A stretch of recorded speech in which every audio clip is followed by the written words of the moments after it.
Hi, good morning, and welcome to this week's version of 10x Growth Videos. This week we're going to talk about something called being proactive versus reactive. I want to explain the difference between both of them and talk about what we can do to be more proactive in what we do. Now, in our business, we're a more reactive kind of business where customer calls us, they have a problem, we react to that problem and get out there to fix the problem. So it's mainly a reactive business because we're responding to a problem that the customer has. In the call center, the phone rings, you answer the phone. As a technician, you take the call and go fix the problem. And I want to talk about how we can be more proactive in our lives and work. And I'm going to share a personal example of something that we do to keep Tammy and I do to keep our marriage proactive, and what we do at work, things that I do, examples I do at work that keep me proactive at work. So first of all, it's understanding the difference between both, because when you understand the difference between proactive and reactive, now you could do something about it.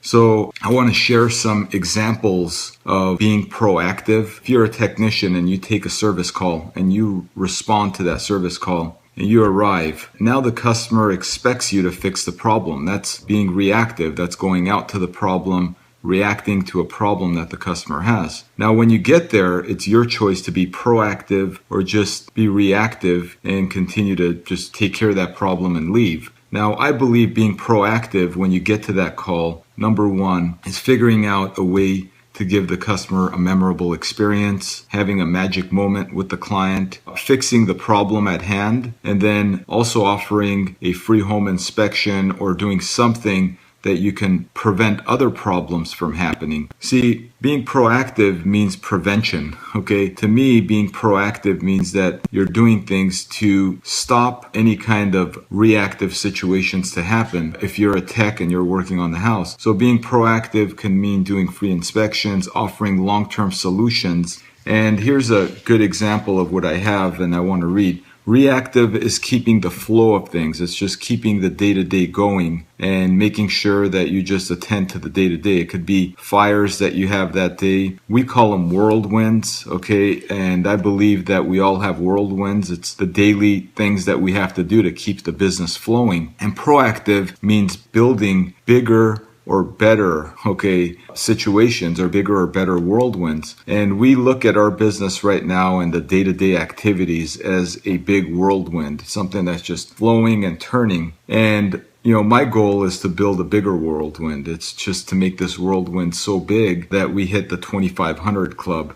And there's certain things and activities that you have to do every day, every week, every year to be proactive. And the first thing is plan weekly and daily goals, okay? If you start your day with a plan, then believe me, there's going to be things that come in that you didn't expect, and you're going to have to attend to them. However, starting your day with your goals and, hey, I want to accomplish 1, 2, and 3 today means that you'll attend to the whirlwinds. However, you're going to go ahead and take care of the things that you want to do that day that's going to be proactive. Number 2, read your goals and put them in front of you. If you have proactive goals that you want to do that day, then to be proactive is to read them. Start your day by planning, taking 5, 10, 15 minutes to plan. If I'm a salesperson and I go out in the field, I always start the day with a goal, and then I communicate the goal to everybody on that team. And if you've been there with me coming out there, I'll talk about, hey, we're going to hit 20,000 today. This is our number for the day. Everybody, we're going to turn every rock. We're not going home till we hit this number. And just stay there and turn every rock and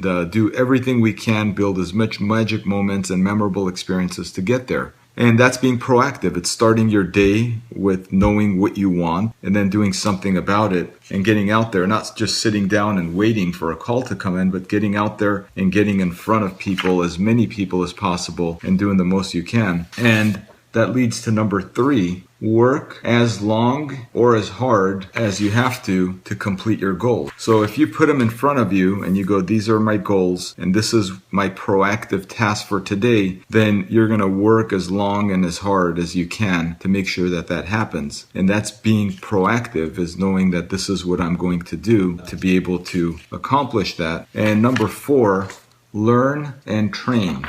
Okay, if you're spending most of your time reacting, okay, oh, I have 5 technicians that don't know anything about plumbing, so all day I'm on the phone explaining how to fix this and how to fix that and how to do this and how to do that. I can't get out there to actually, do something. Then you're being very reactive. I mean, number one, you got to look and say, everybody on my team, are they trained? Do they know how to do the job? Are they good at it? And if they're not trained, are you giving them homework? Are you telling them, look, I want you to go in there and I want you to watch these videos on YouTube. I want you to know how to cable a drain. I want you to know how to do this. I want you to know how to do that. If you have newer technicians, are you spending an hour every morning training them on what you want them to do in the field? And are you learning yourself? If you want to be better, if you want to be proactive, what are you doing to better yourself as well? We have way too many people that are caught in whirlwinds all day and don't have any idea of what to do to be proactive. And,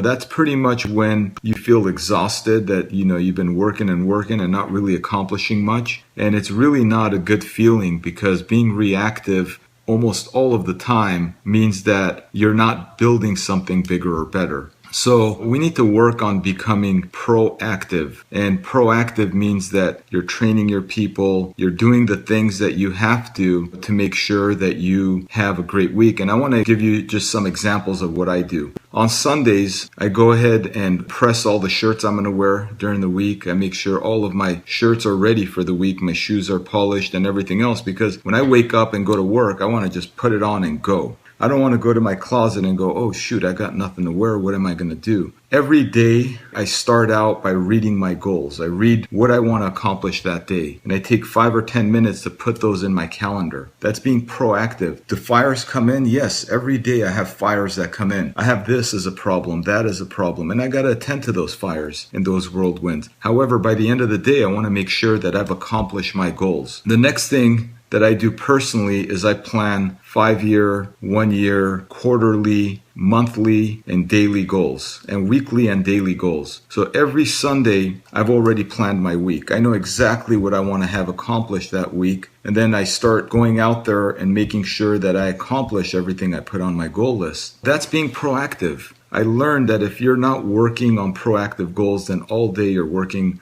on reactive stuff, and that really doesn't move the needle a whole lot. So on a personal level, I just want to share something my wife and I do every quarter together. We take a trip together to work on our marriage, because I believe that if you want to be great at work, you have to be great at home. And the foundation of our household is us. Our kids and everybody looks at us, and it's us. So every quarter we take 2 days off. We go somewhere together, if it's somewhere close, somewhere wherever we could have one-on-one time. And then just spend quality time together.